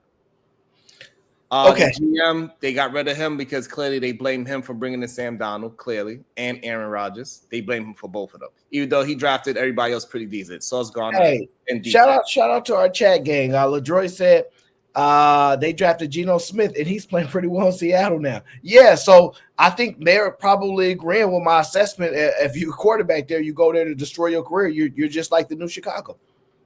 I'm trying not to. So Geno was a different situation. Just didn't destroy him. His own player destroyed him by breaking his jaw. No. He was horrible with the Jets. Like, we're not doing that. Like, and that's why he got his No, so because you have to think about it. I didn't know it was that hood out here. That doesn't mean you can't have a good season or two, right? Because remember, Jay Cutler was with the Bears, and he played a good season or two. That's but the problem is he fizzled out. Like they just and he came from another team anyway. So it was like they can't draft him. They always try to steal a quarterback in free agency and hope they can turn him around, and they can never just figure it out. The one thing they can't do is play defense and put a defense out there every few years. They're gonna put a good one out there. That's one thing that they guarantee to do in both these places. But here's my question now. Now that we've basically identified that this management is probably the worst management in all of the sports, because I think they're actually worse than Chicago, because I think Chicago's better than them. Yeah, that's how horrible it is, because Chicago at least puts out an elite defense every few years, right? So I give them that credit. Jets don't do that, but they have some similarities. My question to you is the season over, or do you think there's a small glimpse of hope? Yeah, they already lost their chance. That last loss, it knocked them out the playoffs completely. Yeah, that last loss that they just had, like they don't have a chance in hell. You sure? Yeah, NFL teams eliminated from playoff contention. Let me see if I can get a list. They cannot. After you see the remainder of their schedule, they're not going to be able to string. Okay, here are the teams that are eliminated. Is this accurate? No, this January 23rd. This is not accurate. Let me get something else. And so I don't think they have a shot. But what they do have a shot at is building chemistry with each other so they can understand. They could just rally the team around, we don't have a chance this year, but let's build our chemistry so we could put together some plays and start understanding how we move together, how I can keep the defense off of the field a little bit longer so y'all can look as good as y'all on paper, because the Jets defense is not bad. It's just that they on the field way too long. So eventually they're going to get tired and they're going to get exposed. That's just what it is. You need to have a good defense. Your offense got to be good as well. You cannot it just doesn't work that way. So if they could figure out a way to keep their defense off the field, let Sauce going to lock people up, let the linebackers do what they need to do, then they could string together some wins and come back next year and come back strong with some confidence. That's the only thing they could plan for this year. That's it. Damn. So it's not technically mathematically over yet, but check this out. These are the teams with a 10% probability chance to earn a playoff slot. Here it is. The 3-8 Jets, the 4-7 Bengals, the 4-6 Dolphins, the 3-8 Patriots, 2-8 Browns, 2-8 Titans, 2-8 Raiders, and 2-9 Jaguars. So I don't think they're definitively eliminated from playoff contention yet, but they essentially are. This is my question. This is why I say the Giants got more than a 10% chance to make the playoffs. That's crazy. So, yeah, that's kind of crazy. Yeah, I know it's kind of scary. Yeah, that's scary, especially with the. But anyway, go ahead. Well, that just blew my mind that the Giants wasn't in that 10%. That's crazy. Well, they have fringe teams. Okay, playoff percentage for the Bears 1%, Saints 5%, okay, Panthers 1%, Cowboys 1%, yes. New York Giants 1%. Okay. If they lose, it's gonna drop to 0. Probably go next week. So this is what I want to go with you, right? Let's just do a quick New York Jets super fan Sharon Bracey honest opinion of the remaining games. I don't want you to give me a super breakdown. I want you to tell me if they can win or lose, and why or why not in 20 seconds per team. Okay. So the next game they have Seahawks Jets. Do they have a chance to win that game? No, they do not. After that big win, Gino's going to go back and play against his former team and want to not lose to a losing Jets. Damn it. So that's one more loss. Okay. Next game after that will be Jets and Dolphins. They could beat the Dolphins. You think they can beat the Dolphins? I think they could beat the Dolphins. Even though Tua's back and he's playing well, he's putting up numbers. I think somehow, some way, the Jets have the Dolphins number. They defense figured them out, and they could beat the Dolphins. Okay. I'm shocked by that. Okay. Then the following week, they have the Jaguars. They could beat the Jaguars. Absolutely. They're going to beat them downtown unless they bench Aaron Rodgers. They could beat that. We got 2 games. Yeah. Don't get too excited. Okay. The following week after that, they have the Rams. Rams versus Jets. That's September 22nd. Oh, I would love for them to beat the Rams, but the Rams is actually pretty solid. They're not going to beat the Rams. Interesting. Following week, they have your favorite for MVP. They have the Bills coming into town on the 29th. They absolutely have a chance of beating the Bills because at the time when they playing the Bills, they're going to be laying off the gas. They're probably going to be resting players. They ain't going to take the Jets serious, and they're going to play to their competition. So, therefore, they will have an opportunity, and I'm going to say, yes, it's going to be an upset. They're going to beat the Bills.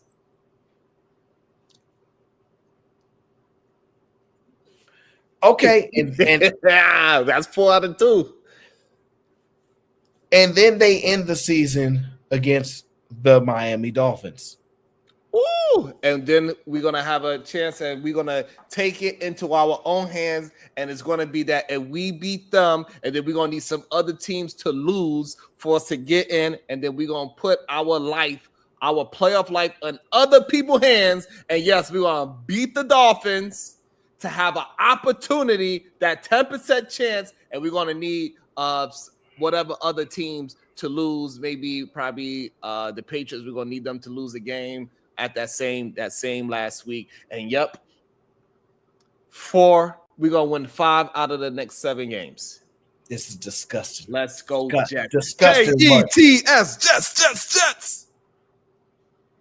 This is embarrassing. New Yorkers never look so bad. Okay, so that was bad take Bracey's final prediction on his New York football Jets. I have them winning maybe 2 more games the rest of the season. Of that, I see them beating the Jaguars because everybody and their mom beats the Jaguars. Heck, I could go get some teams from the hood to beat the Jaguars if I wanted to. And I do believe they could probably steal one of the meeting with the Dolphins just because Dolphins, they have an up and down season. They're not going to sweep the season series against the Dolphins unless Tyreek Hill don't play at all or something like that. Mm-hmm. They can spot it split. So you get 2 more games. You have 2 more games to cheer for, but you're going home. Another season down the drain. It's so hard to say goodbye to yesterday when the Jets were good. So, hey, listen, man. Oh man, it's gonna be interesting. Hold on. Actually, who we got playing tomorrow? It's NFL Chargers. Let me see. Let me pull it up here. Let's get predictions real quick. Chargers versus You have the schedule? I forgot. I'm pulling it up right now. Okay. Pittsburgh and Cleveland, actually. So Pittsburgh, Cleveland tomorrow? Shout out to Vapors, man. He'll hold you accountable. So the Thursday game, we got Steelers, Cleveland. I think who's starting for Cleveland right now? Who's that? What's his damn quarterback name? The Steelers better not play to their competition. They better mollywop Cleveland. Their games are pretty competitive, if we be honest. They are. They really are because they have good running backs. They just can't figure out how to actually win a game. Are they gonna have Winston? Winston is a decent. He's decent enough to if a game is close enough, he could do something. I think as long as Pittsburgh don't play to their competition and not get too high off of they've been winning and they just like it's just Cleveland. No, you better play. You better bust Cleveland ass. You disrespected your competition at this point. If you play to your competition, you're gonna be in a tight game, and then now Russell Wilson, you're gonna be at the bottom of the pit because you lost to a team that you're supposed to beat. You ain't supposed to do that. If you are really being a contender, you cannot lose to teams that you are supposed to beat. So, Pittsburgh, get your ish together and make sure you win that game. And I want you to win a game 21-16 is what I'm going to say the score. I think they're going to get 3 scores. They're going to turn on the offense finally. Pittsburgh is going to get 3 scores finally. They're going to turn their offense on. This is why I can't take the Steelers serious. You saying the Steelers only going to score 21 points? Yeah. If you're going to be one of the best teams, you got to have at least 26, 27 points, especially when you're playing these horrible teams, man. Is it a division game? Yeah, I get it, but at least, I mean, come on now. Even division games, you can score some points. It don't work that way. But division games against the trash team in the division is different from Baltimore versus the Steelers. It's not. I understand the clash of the Titans, but the Browns division game. It means a lot more. Players get a little nervous. All right, let me tell you. My Eagles played the Giants. It was a division game. Do you remember the score? It was pretty close, I thought. Yeah, somebody pull that game up so Sharon can remember just how close the division games are. My point of it is to sit here and say the Steelers are legit contenders without acknowledging they struggle on offense. I don't know. That defense is legit to me. So at least they've proven to stop the number one offensive team, the Baltimore Ravens. I don't know. It could be a fluke. I don't like to be emotional week to week about it. I'm just going by what I see. I do believe the Steelers will win the game just because Cleveland is a horrible, horrible led franchise. They have a place where quarterbacks go to die as well. Like, you might as well add them on there. We're going to get a list of where quarterbacks go to die. Matter of fact, that's going to be one of the segments we'll have to create. We'll figure something out around that. But ultimately, this is what I think. I think for me to believe in the Steelers, I need to see a blowout. I don't want to see a close game with a backup quarterback. They ain't even playing against a franchise quarterback. With a backup quarterback in a team that's struggling to get victories, that are not very well coached, make a lot of mistakes. I want to see you win by at least 14 points. Okay, I don't want to see no goddamn close game. I'm tired of these excuses. Okay, when you that much better than another team, like early in the season, if it's early, I might let it slide. But when you're supposed to, be thriving and stuff, I don't want to see this stuff. And listen, Vapors, my brother's actually a Steelers fan, and I don't like when he's happy. So I prefer that they lose so I can laugh at him. When it comes to sports, I don't want to be happy over that because, we be beefing. But I actually have the Steelers winning. I have the Steelers winning 24-16. Oh, so we's close. Well, I mean, we both have the same outcome. I have the Steelers scoring a little bit more. If they score any less than that, if they win a game 13-10, I'm going to be very upset because they're struggling to move the ball into the end zone offensively. I don't want to hear these excuses that Wilson is an elite quarterback from you again. If I see another game when he ain't put that ball in the end zone against these lower squad teams, okay, it's going to be a problem, sir. So the Steelers better win. It better be convincing. If Vapors come to the show on Friday talking about, oh, Lord, it didn't look so good for them, I don't want to hear. I don't want to hear. The Steelers is gonna be a problem. The reason that I give the Browns Hey, first of all, it's hilarious. The reason I give the Browns, the reason I give the Steelers the edge is because Winston's gonna throw a pick. He gonna test his luck. That's what he does. And I think Russell's just gonna play a clean game and not do too much to lose the game. They're gonna run the ball well. I could see 2 tugs by Russell and a touchdown by a running back and a field goal. So, that's kind of how I have it. Cleveland, I have no idea how they're going to be. Vegas, look at it, is only a 3.5-point game. So they was closer to what I'm saying than what you were saying. So it shows, again, best take. I don't care what Vegas say. This is our show. This is the hot seat. I don't give that. This ain't got nothing to do with Vegas. And I think it's going to be Aaron 0-4 after tomorrow. How is that possible when we just both predicted they're going to win?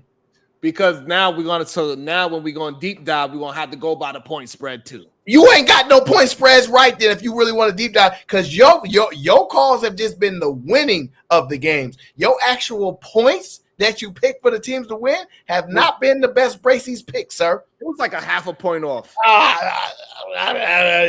You New Yorkers, man. Y'all got revisionist history out there, man. If y'all didn't have that Jay-Z song, New York, I wouldn't even like y'all that much. I'm going to just tell you that. That's just what it is, okay? Thank you guys for tuning in, supporting the hot seat with the greatest host of them all, Bad Take Bracey, with his co-host, Mr. O. We appreciate y'all being here. Thank y'all for supporting the stream and watching us cook up and do what we do. I hope you guys enjoyed it. Hope we help you get through the day. Make sure you leave a like on the way out the door. And if you're part of the replay gang, you know what to do. Yeah. Until then, we gone.